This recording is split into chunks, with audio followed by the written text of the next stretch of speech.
Kanala müsahibə verməmişəm, özünüz də burada demələn yazıb paylaşın. Yaralı vəziyyətdə Gəncə Dövlət Texnologiya Universitetinin tərk edilmiş yataqxanasında tapılan və bir gün sonra xəstəxanada vəfat edən 11-ci sinif şagirdi Elgün İbrahimovun ölümü cəmiyyətdə böyük rezonansa səbəb oldu. Hadisə ilə bağlı müzakirələr hələ də davam edir. Valideynləri onun qətlə yetirildiyindən şübhələnirlər. Araşdırılan digər bir versiya isə Elgünün intihar etməsi ilə bağlıdır. Lakin hələlik istintaq yekun nəticəyə gəlməyib. Bəs indiyə qədər bəlli olan fakt və əlamətlərə əsasən nə demək mümkündür? Sadalanan versiyalardan hansı həqiqətə yaxındır? Mövzu ilə bağlı Baku Postaza danışan Bakı şəhər prokurorluğunun istintaq idarəsinin sabiq böyük müstəntiqi Müşfiq Abbasov bildirib ki, dəqiq nəticəyə gəlmək üçün istintaq materiallarının araşdırılması vacibdir.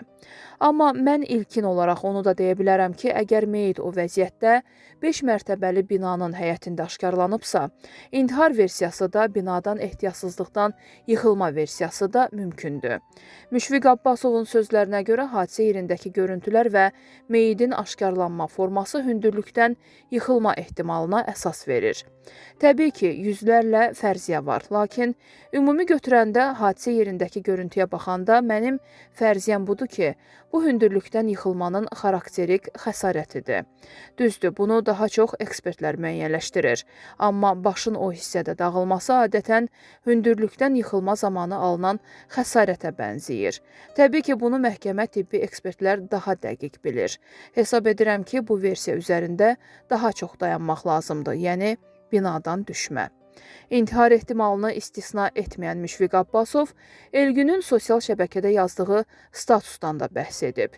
İndi intihardır, ehtiyatsızlıqdan olub, yaxud onu kimsə oradan atıb. Bunlar araşdırılmalıdır.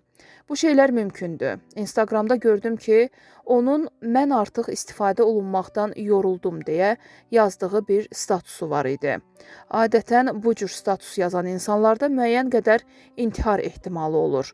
Amma yenə deyirəm ki, burada dəqiq qərarı istintaq orqanlarının mövqeyini gözləməklə vermək olar. Yəni bizim dediklərimiz fərziyyələrdir.